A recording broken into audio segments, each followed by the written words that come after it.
ओम नारायण नारायण नारायण नारायण। तो दोस्तों अभी आप देख रहे होंगे मैं अभी गुजरात में ही हूँ, घर पर गया नहीं हूँ। जो मैंने हमारे खेत का जो वीडियो डाला था अभी आज शाम को ही, वो मैंने पहले शूट किया हुआ था गुजरात आने से पहले, पर अभी एडिट वगैरह करने के लिए समय मिला नहीं था पिछले 4-5 दिनों से, तो इसलिए मैंने आज समय था। कल तक मैंने शैंग-ची वगैरह सारी फिल्में देखकर कंप्लीट हो गई थी, तो आज समय मिला तब मैंने एडिट करके उसे अपलोड किया है। तो मनी हाइस्ट भी रिलीज़ हुई है 3 तारीख को, पर अभी तक मैंने देखा नहीं है उसका जो सीज़न 5 का पार्ट 1 जो रिलीज़ हुआ है सीज़न 5 का, वो समय नहीं मिला मुझे अभी देखने का। और शायद कुछ मेरे पुण्य होंगे, इसलिए उस कचरे से अभी तक मैं दूर हूँ जितना दूर मैं उससे ढकेल सकता हूँ उतना दूर ढकेलूँगा, पर अभी रिव्यू तो करना होगा ना। बात तो करनी पड़ेगी उसके बारे में, क्योंकि वो क्या है ना, कई सारे ऐसे भेड़ जो होते हैं ना, मराठी में उसको मेंढरा कहते हैं।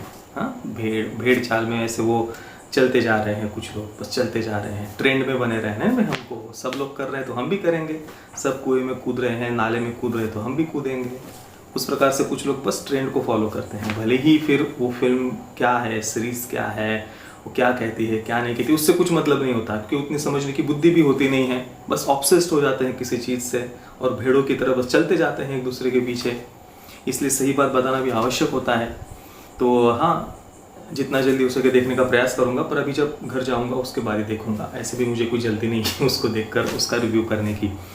पर हाँ, ये वीडियो मैंने इसलिए बनाया कि जो मनी हाइस्ट के जो बंधुआ मजदूर है, मतलब जो फैंस जिन्हें अंग्रेज़ी में कहा जाता है, हम उनको बंधुआ मजदूर कह सकते हैं, मानसिक गुलाम कह सकते हैं।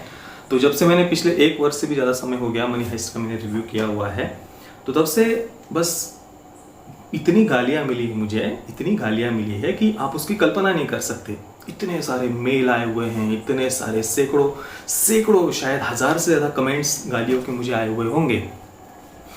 पर अभी जब ये सीज़न 5 का पार्ट 1 भी रिलीज़ होने वाला है, तो उस समय थोड़ा और ये फ्रिक्वेंसी बढ़ गई है ऐसे गाली वाले कमेंट्स आने की, गाली वाले ईमेल आने की। तो ऐसा ही एक ईमेल मैं यहाँ पर आपको पढ़कर बताने वाला हूँ। पर आप ज़रा आश्चर्य देखिए दोस्तों, ये जो मनी हाइस्ट को सपोर्ट करने वाले ये जो बंधुआ मजदूर है, फैंस वगैरह है इनका लॉजिक ये होता है, तर्क ये होता है कि भाई फिल्मों की कोई फिलोसॉफी नहीं होती, जो सीरीज़ की कोई फिलोसॉफी वगैरह नहीं होती, हमें बस एंटरटेनमेंट के लिए देखना चाहिए।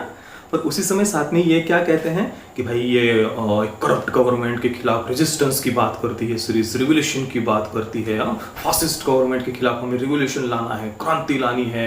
बड़े लिबरलिज्म की बातें करते हैं, इतने लिबरल बन गए हैं कि चोरी करने वाले, डाका डालने वाले ऐसे जो आतंकी है, ऐसे जो लाल आतंकी है, उनको हम टेररिस्ट भी नहीं कह सकते। उनको अगर आप टेररिस्ट कहोगे तो ऐसे टेररिस्ट कहने वालों को तो ऑलरेडी सीरीज में आर्तुरो की तरह घिनौना दिखाया है।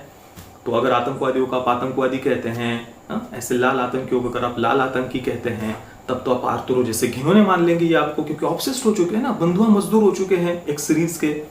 तो सोचने समझने की क्षमता तो बची ही नहीं है ना। पर ये डिफेंड किन बातों को करते हैं? Resistance, revolution, liberalism. क्रिमिनल्स को भी आतंकवादी नहीं कह सकते, क्रिमिनल्स के भी ह्यूमन राइट्स होते हैं। वही तो था ना सीजन 4 में, क्रिमिनल्स के ह्यूमन राइट्स के बारे में बहुत सारी बातें की हुई है। तो इतने लिबरल हो गए हैं कि क्रिमिनल्स के तक ह्यूमन राइट्स की बातें करते हैं। पर अगर कोई अपना पर्सपेक्टिव रख रहा है एक सीरीज के बारे में, अपना ओपिनियन रख रहा है, तो वो सुनने की तक इनमें क्षमता नहीं है। पर ये चाहते हैं कि एक ऐसी घिनौनी, ऐसी सड़ियल वेब सीरीज, इतनी डिस्गस्टिंग लाल आतंक जैसी विचारधारा को जो वेब सीरीज प्रमोट करती है, उसके बारे में हम कुछ ना कहें, उसके बारे में हम कुछ ना बोले, नहीं तो ये लोग माँ बहन की गालियाँ देंगे। और ये लोग लिबरलिज्म की बातें करते हैं, रिवोल्यूशन की बातें करते हैं, रेजिस्टेंस की बातें करते हैं। इससे बड़ा हिपोक्रेसी और दूसरी क्या हो सकती है, आप बताइए दोस्तों।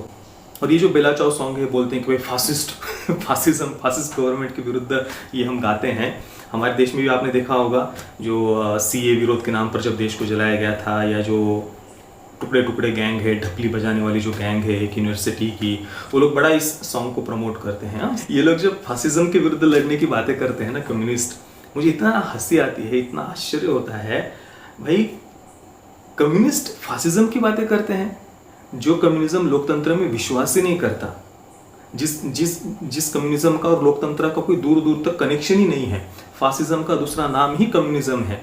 जिन कम्युनिस्टों ने 200 मिलियन से ज़्यादा लोगों की हत्याएं की है, जिन कम्युनिस्टों को अभिव्यक्ति की आज़ादी क्या होता है वो पता ही नहीं होता, कम्युनिस्टों का शासन कहीं पर भी आप उठाकर देख लीजिए पूरे विश्व में, वहाँ पर आपको फ्रीडम ऑफ एक्सप्रेशन देखने को नहीं मिलेगा, वहाँ पर कोई लोकतंत्र आपको देखने को नहीं मिलेगा।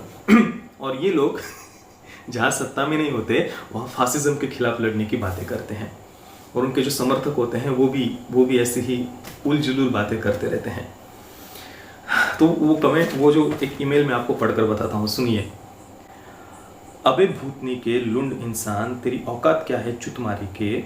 फर्स्ट ऑफ ऑल तुझे भोसड़ी के बोलने का तरीका नहीं आता, ठीक है।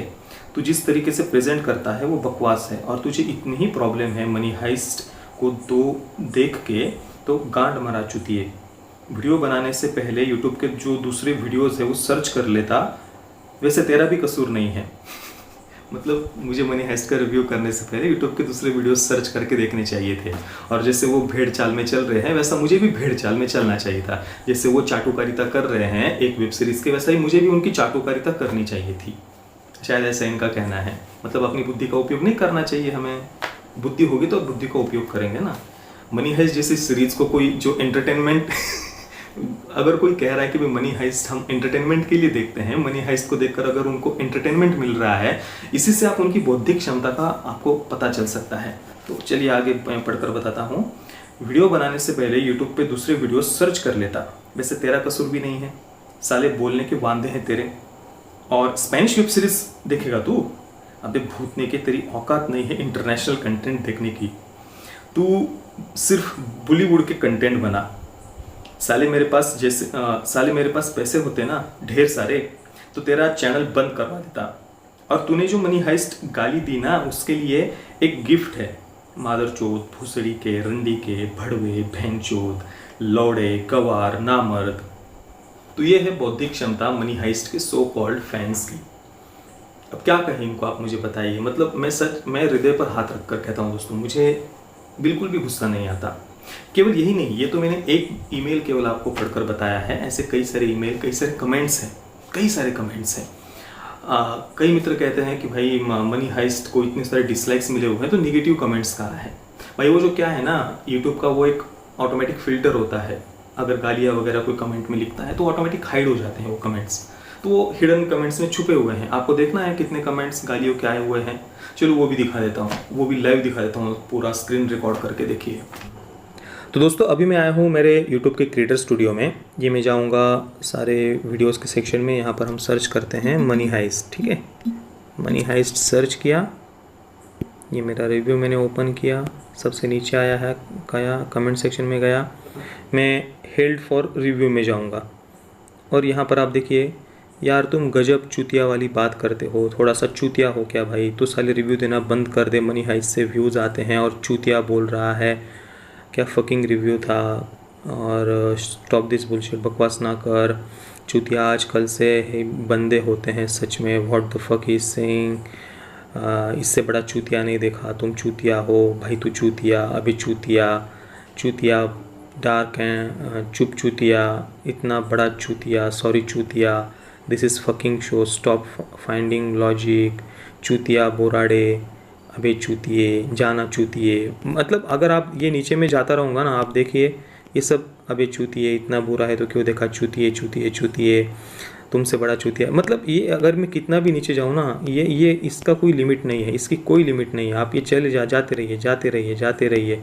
बस जाते रहिए। ये ढेर सारे ऐसे कमेंट्स आपको मिल जाएंगे। अब कितने कमेंट्स दिखाऊँ मैं आपको। ये उनका तर्क है मनी हाइस्ट को डिफेंड करने का। मतलब लॉजिकल वे में फैक्ट्स के आधार पर तो शायद मनी हाइस्ट को डिफेंड नहीं कर पा रहे होंगे, या जो मैं पॉइंट्स मैंने मनी हाइस्ट के मेरे रिव्यू में बताए हुए हैं शायद उसको वो काउंटर नहीं कर पा रहे होंगे, इसलिए शायद वैसी गालियाँ देने पर उतर आए हैं।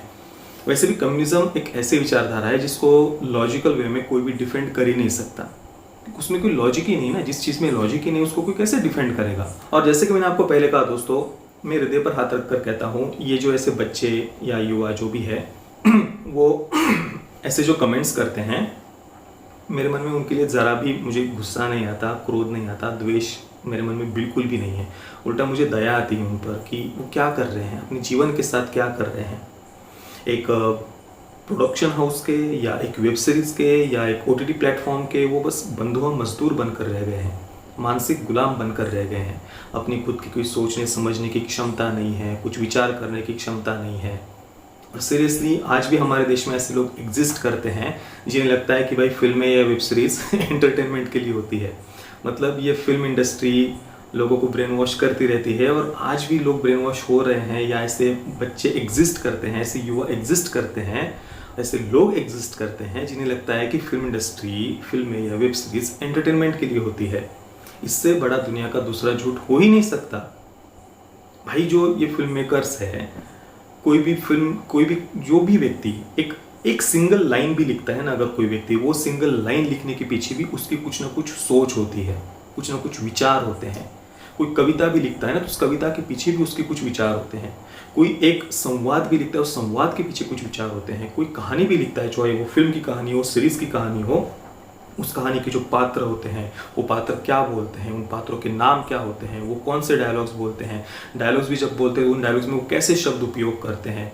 दो लोगों के बीच में अगर संवाद दिखाना होता है, झगड़ा दिखाना होता है, प्रेम दिखाना होता है, द्वेष दिखाना होता है, ईर्ष्या दिखानी होती है, तो वो दिखाने के लिए भी किन शब्दों का चयन करना होता है, कैसे वर्ड्स यूज करने होते हैं, कौन सा शब्द उपयोग करते हैं तो उसका ज़्यादा असर होता है, कम असर होता है, कौन से शब्द के उपयोग से हम कैसे ऑडियंस को इमोशनल कर सकते हैं, या ऑडियंस के मन में फलाने फलाने कैरेक्टर को हम कितना निगेटिव दिखा सकते हैं, कितना पॉजिटिव दिखा सकते हैं, वो पॉजिटिव टोन कितना कम किया जा सकता है, निगेटिव टोन कितना बढ़ाया जा सकता है या कम किया जा सकता है। ये सारी बातें वो रात रात भर कई महीनों तक बैठकर सोचते हैं, कहानियाँ लिखते हैं, तब जाकर एक कहानी निकलकर सामने आती है। उसके बाद उसको बनाया जाता है, उसके बाद उस पर वो कैमरा, डायरेक्शन, म्यूजिक, सॉन्ग्स वगैरह सब वो बात की बातें हैं, और वो नगण्य होता है किसी भी फिल्म में।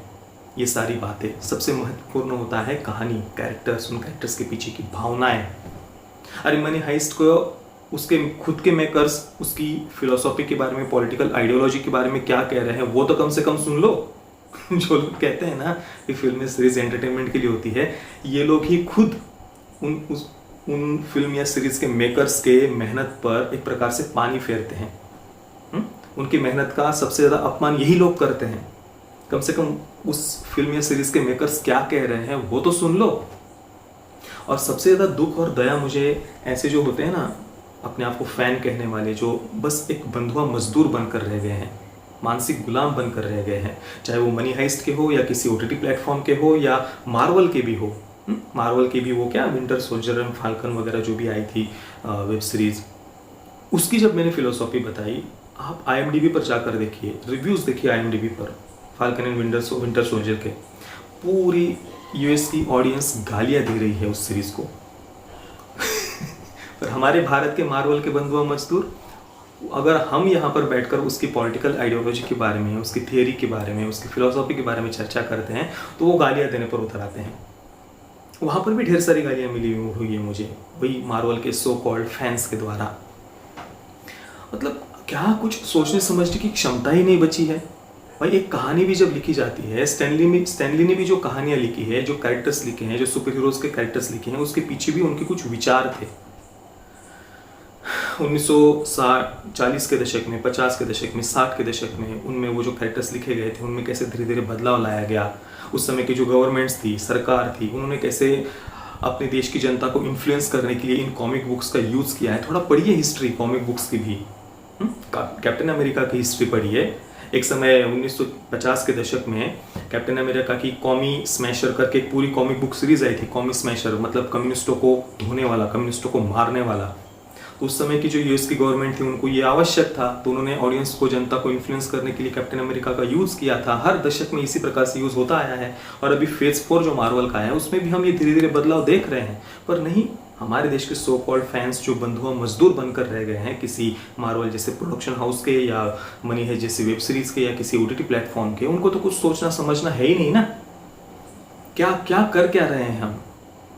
मुझे सच में दया आती है ऐसे बच्चों को देखकर, वो अपने जीवन के साथ क्या कर रहे हैं। यूट्यूब पर भी मैंने देखा कुछ यूट्यूबर्स है, वो बस किसी एक प्रोडक्शन हाउस के प्रमोशन के लिए उन्होंने अपना चैनल सीमित करके रखा है, बस उस प्रोडक्शन हाउस की वो बातें करते रहते हैं।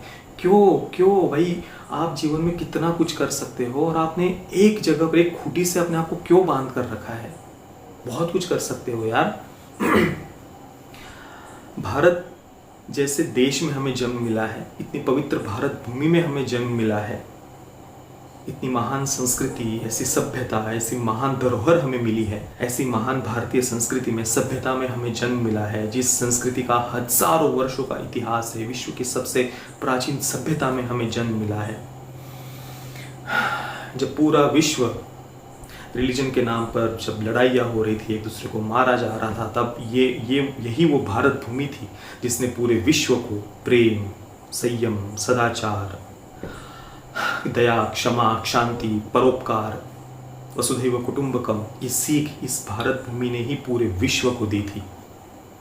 हमने पिछले 1000 वर्षों में ना केवल अपनी सभ्यता की रक्षा की, हम पिछले 1000 वर्षों से लड़ते रहे अपनी सभ्यता की रक्षा के लिए। पिछले 2000 वर्षों में विश्व की सारी प्राचीन सभ्यताएं नष्ट हो गई, हम नहीं नष्ट हुई क्योंकि हम लड़ते रहे। हमने ना केवल अपनी सभ्यता की रक्षा की, बल्कि विश्व की दूसरी जो सभ्यताएं थी, जो नष्ट होने की कगार पर पहुंच गई थी, उन्हें भी हमने शरण दी, उनकी भी हमने रक्षा की। जब पारसियों पर अरब से आक्रमण हुआ था, तब भारत ने ही उन्हें शरण दी थी।